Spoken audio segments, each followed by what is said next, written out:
Hi అందరికీ welcome to my mini vlog. ఈరోజు morning అస్సలు లెగాలనిపించలేదు. సో కొంచెం లేట్గానే లేసాను.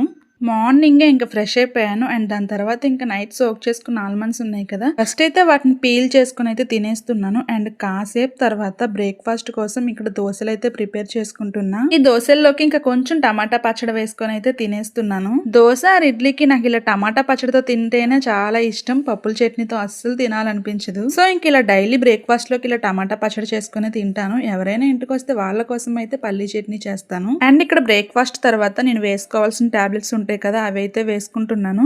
నాకైతే చాలా కష్టంగా ఉంటుంది రోజు ఇలా టాబ్లెట్స్ వేసుకోవాలంటే. బట్ ఏం చేస్తాం, తప్పదు కదా. ఐ నో బేబీ హెల్త్ కోసం, మన హెల్త్ కోసం వేసుకోవాలనేసి ఇంకా తర్వాత వాషింగ్ మిషన్ లో కొన్ని బట్టలు అయితే వేయాల్సినవి ఉన్నాయి. సో ఇంకా అవి అయితే వేసేసి వాటర్ మిలన్ అయితే కట్ చేసుకొని ఇలా తినేస్తున్నాను. ఈ టైంలో ఇలా వాటర్ కంటెంట్ ఎక్కువ ఉన్నాయి తీసుకుంటే హెల్త్ కి చాలా మంచిది.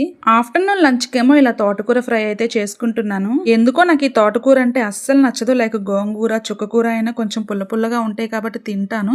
బట్ ఈ తోటకూర అసలు నాకు తప్పదు కాబట్టి తింటున్నాను. ఇంకా లంచ్ అయిపోయినాక కాసేపు రెస్ట్ తీసుకున్న తర్వాత ఈవినింగ్ స్నాక్ లాగా ఒక జాంకాయ అయితే తినేసాను. ఇంకా డిన్నర్ విషయానికి వస్తే తోటకూర కర్రీతో అస్సలు తినాలనిపించలేదు. సో అందుకే కర్డ్ రైస్ అయితే చేసుకొని తినేసాను. అండ్ ఇక్కడ పామోగ్రానైట్ అయితే వలుచుకున్నాను తిందామనేసి. బట్ ఎందుకో తినబుద్ధి కాలేదు. సో అందుకే ఇంక ఇలా జ్యూస్ చేసుకొని తాగేసాను.